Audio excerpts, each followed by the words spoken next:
आजकाल आपण बघत आहोत कॅल्शियम डेफिशियन्सीची खूपच कारणं वाढलेली आहेत. पूर्वी पोस्ट मेनोपॉझल किंवा अगदी वार्धक्यामध्ये जेव्हा विटॅमिन डी किंवा कॅल्शियमच्या व्हॅल्यूज ज्या कमी असायच्या, त्या आजकाल खूपच तरुण वयामध्ये किंवा अगदी बालकांमध्ये सुद्धा ते डेफिशियन्सी असलेली आपल्याला बघायला मिळतं. याचं कारण काय? तर आजकालची आपली सिडेंटरी लाईफस्टाईल तर आहे, प्लस उशिरा उठणं, सूर्याला एक्सपोजर न होणं किंवा आपल्या आहारातले जे बदल आपण केलेले आहेत, ज्याच्यामुळे आपण जंक फूड जेवढं खात आहोत आणि गरजेचे जे पोषक घटकद्रव्य आहेत ते आपल्या शरीरात न मिळाल्यामुळे आपल्या शरीरामधलं कॅल्शियम आणि विटॅमिन डी हे कमी होत चाललं आहे. नमस्कार, मी doctor Shruti. Welcome back to our channel. आज आपण या व्हिडिओमध्ये जाणून घेणार आहोत की असे कोणते पदार्थ आहेत जे खाल्ल्याने नॅचरली आपल्याला कॅल्शियम किंवा विटॅमिन डी आपल्या शरीरातला वाढणार आहे आणि आपल्याला बाहेरच्या गोळ्या घ्यायची गरज पडणार नाही.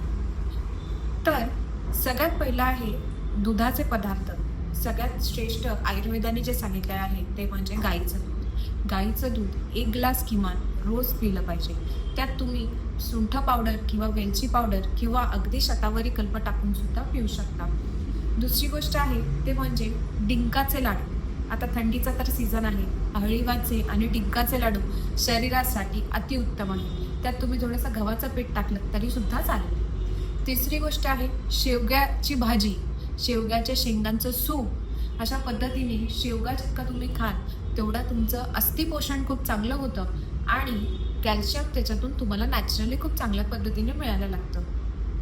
यानंतर आहे म्हणजे नाचणीची भाकरी किंवा नाचणीचा डोसा, नाचणीची इडली, कुठलाही पदार्थ नाचणीचा जर का तुम्ही करून खाल्लात तरी तुमच्या शरीरातलं कॅल्शियम हे चांगल्या पद्धतीने वाढायला मदत होईल. चणे फुटाणे आपण खातो की नाही, तर चणे खाल्ल्याने सुद्धा नॅचरली शरीरातलं कॅल्शियम हे खूप छान प्रकारे वाढतं. जर तुम्ही एक्सेसिव्ह चहा किंवा एक्सेसिव्ह कॉफी घेत असाल, जंक फूड घेत असाल, याच्याने तुम्ही हे कॅल्शियम मिळणारे पदार्थ जरी खाल्लेत तरी सुद्धा तुमच्या शरीराच्या सेल्सवरती एक असं आवरण तयार होतं ज्याच्यामुळे हे कॅल्शियम तुमच्या शरीरामध्ये, तुमच्या गटमध्ये ॲब्झॉर्ब होत नाही.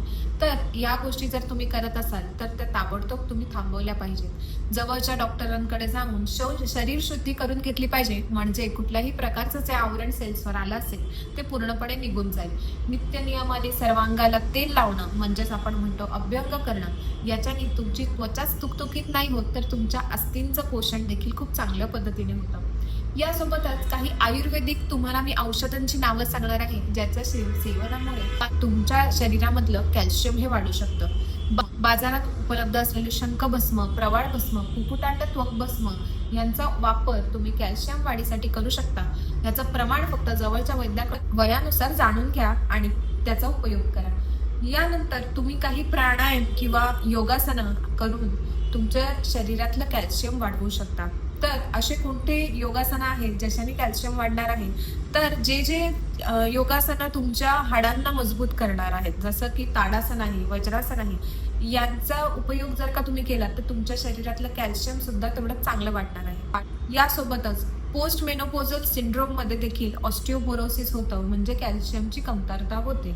अचानकच संधिवात होणं, सांधे दुखणं, हाडं दुखणं, हाडं ठिसूळ झाल्यासारखं वाटतं. सगळ्यांवरती तुम्ही बस्ती नावाची ट्रीटमेंट ही जवळच्या आयुर्वेदिक वैद्याकडनं करून घ्या, कारण की हाडं जेव्हा ठिसूळ होतात तेव्हा शरीरातला वात वाढतो आणि वातावर नियंत्रण मिळवायचं असेल तर बस्तीसारखे उत्तम उपचार आयुर्वेदामध्ये आहेत. त्याचा वापर तुम्ही करून घ्या आणि तुमचे हाडं मजबूत करा.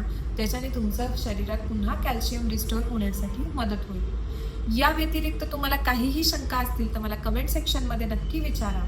नमस्कार.